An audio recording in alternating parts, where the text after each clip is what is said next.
Hey, Lauren Hughes here with Integrity Home Group and Keller Williams Preferred. Let's talk about inspections today. So I had the privilege of talking to Jeff Keenan last week.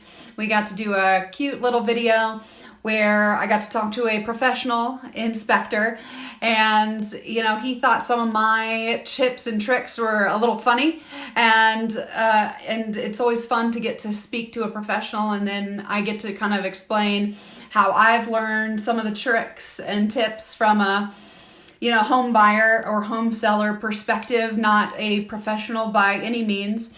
And a few of my tips are a few things that I look for when I'm going to preview a house, or if I'm ordering an inspection, or if I'm the homeowner and I've ordered an inspection, because I like to get an inspection report before I put the house on the market, and that's so I can preemptively give that to potential buyers, and we can get rid of any red flags that they might or might not see, and so we don't have to get my house under contract and then do all the contingencies. I like to make it as clean and as straightforward as possible, and then that also reduces little oopsies or under contract mishaps, if you will. So I like to be very upfront and forward, and when I do, I don't do inspections, but I do go to inspections with the inspector.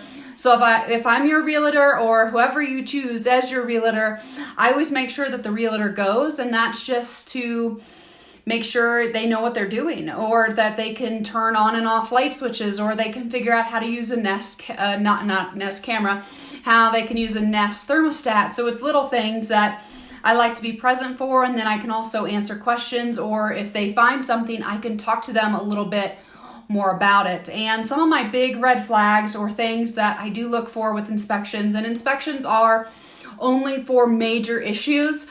I've had buyers say they don't like the handles, or I had pocket doors and they actually put this in the contract that I would have to switch the pocket door.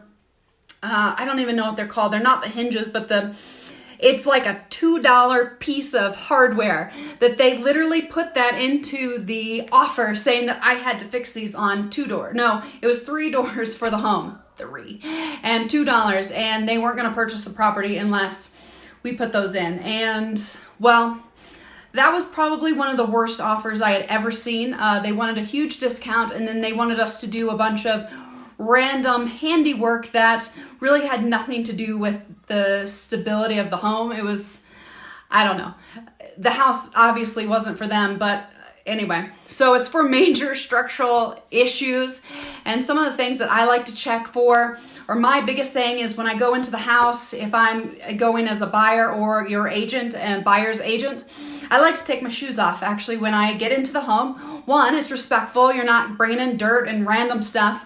But also I'm able to feel the floor. And I like to do this especially with older homes, or sometimes even condos. Some people I know can bring like marbles, and they see how things sit if it rolls, and few and far between do I go in a home that's completely level. I don't know if I just go into the wrong homes or what, but you see how level the floor is, and that can be an indication of what's going on with the foundation. And as I talked to Jeff last week, a better way to check is the windows, and to open and shut all the windows, because that can be indicative of a structural issue.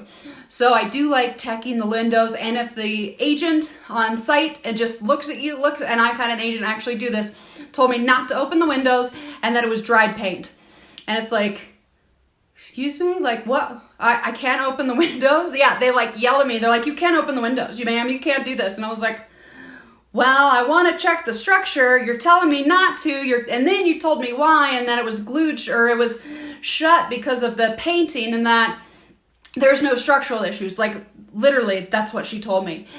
That was a huge red flag that I'm pretty sure she knew there was issues, but we're not going to accuse anybody of anything. But I didn't end up putting an offer down on the property, because that in my mind is a big issue. Another one is the roof.